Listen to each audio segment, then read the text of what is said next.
Now, Radu Magdin's a former advisor to the Romanian Prime Minister and joins us from the capital, Bucharest. Welcome to DW. So people seem to be lining up to say that your country is unfit to take over this role. What do you think? Hello and Happy New Year. I'm more optimistic. I'm more optimistic and also, I would say, realistic based on two issues. First of all, the country's history.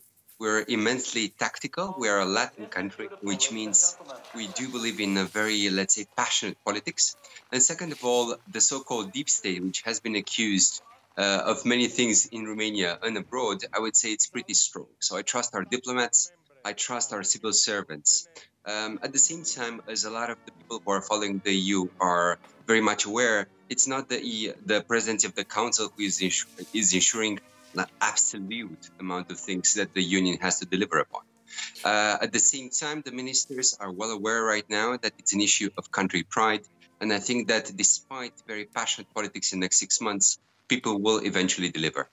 OK, so why does your president think you're not ready?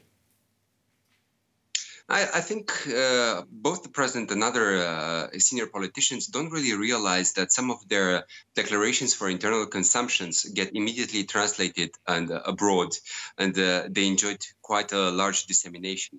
In the meantime, thank God the president changed his mind. So in a press conference with Chancellor Kurz on the 21st of December, he said we're ready.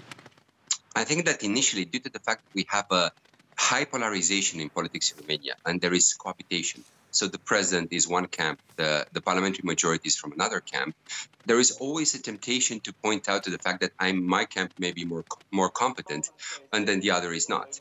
I think that unfortunately so many changes in government in the past 2 years have pointed out to some degree of truth in the president's declaration, but I think that it's good that there is a final rebalancing act and everybody agrees that we're ready from a technical point of view, and I will also say at the limit politically to take charge of the EU help. And so Romania seems to have a problem with corruption within government and within the political process, and also a problem with actually dealing with that corruption. So people from outside of the country sort of look at what's going on inside and think, well, is this a fit country to lead a bloc like the EU? I would say that corruption is less of an issue right now. It's more about the noise as regards dismantling a mechanism which has delivered on anti-corruption. That is the main theme du jour. So from this perspective, I would say that before 2000 and before EU accession more generally, there haven't really been high-level condemnations of high-level politicians accused of corruption. This has changed in the past 5-6 years. I would say it has been less in the past 2 years. The main fight right now in politics is in between a parliamentary majority who says there may have been abuse as regards the anti-corruption fight, and a lot of people in civil society, media, and not only them, a lot of citizens protesting for that this will compromise the anti-corruption fight as a whole. All right. From my I mean, we're running out of time, so but I think we get your gist. Thank you so much for joining us, Radu Magdin in Bucharest.